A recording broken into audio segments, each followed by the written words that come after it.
महाराष्ट्र में शिवसेना को बीजेपी और पीएम मोदी पर निशाना साधने का एक और मौका मिल गया है। चीन के साथ जारी गतिरोध पर कांग्रेस सहित तमाम विपक्षी दल मोदी को घेरने में जुटे हैं। कांग्रेस अपने समय की गलतियों का ठीकरा मोदी पर फोड़ने में जुटी है।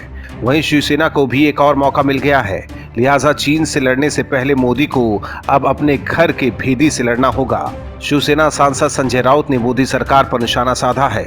शिवसेना की माने तो आगामी चुनाव में अमेरिकी राष्ट्रपति डोनाल्ड ट्रंप के हारने के बाद मोदी अकेले रह जाएंगे। संजय राउत ने सामना में लिखा है कि भारत के सीमावर्ती क्षेत्र अब कॉन्फ्लिक्ट जोन है।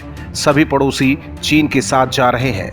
भारत पर चीनी आक्रमण हमारी विदेश नीति की विफलता है। अमेरिकी राष्ट्रपति डोनाल्ड ट्रंप आगामी चुनाव हार जाएंगे। मोदी का साथ कौन देगा? संजय राउत ने कहा कि जब बराक ओबामा 55 साल के लंबे विवाद के बाद अमेरिकी राष्ट्रपति के रूप में क्यूबा गए थे, तब क्यूबा के पूर्व प्रधानमंत्री फिदेल कास्त्रो ने कहा था, क्यूबाई लोगों के लिए ओबामा का नया प्यार दिल का दौरा दे सकता है। शिवसेना सांसद ने कहा कि शी जिनपिंग की भारत यात्रा भी ऐसी ही थी, क्योंकि ये विश्वास करना कठिन था कि चीनी भारत के मित्र हो सकते हैं। संजय राउत ने कहा कि 1975 के बाद ये पहला मौका था जब चीनी सेना के साथ संघर्ष में इतने सारे भारतीय सैनिक शहीद हुए।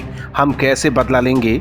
उन्होंने पूछा कि क्या सर्जिकल स्ट्राइक केवल पाकिस्तान के लिए थी? संजय राउत ने कहा कि पीएम मोदी को चीनी सामान पर प्रतिबंध लगाने के लिए कहना चाहिए था, लेकिन भारत का चीन के साथ व्यापार जारी है। संजय राउत यही नहीं रुके, पीएम मोदी और बीजेपी पर तंज कसते हुए उन्होंने ये भी कहा कि चीन के हमले ने बाहुबली राजनीति की हवा निकाल दी है। इसके अलावा अपने नए सहयोगी कांग्रेस का बचाव करते हुए राउत ने कहा कि बीजेपी अब ये कहने की स्थिति में नहीं है कि नेहरू ने 1962 में चीन के साथ गड़बड़ी की थी। अमेरिका के साथ सहानुभूति से भारत को चीन जैसे तटस्थ देश को लेकर कीमत चुकानी पड़ रही है।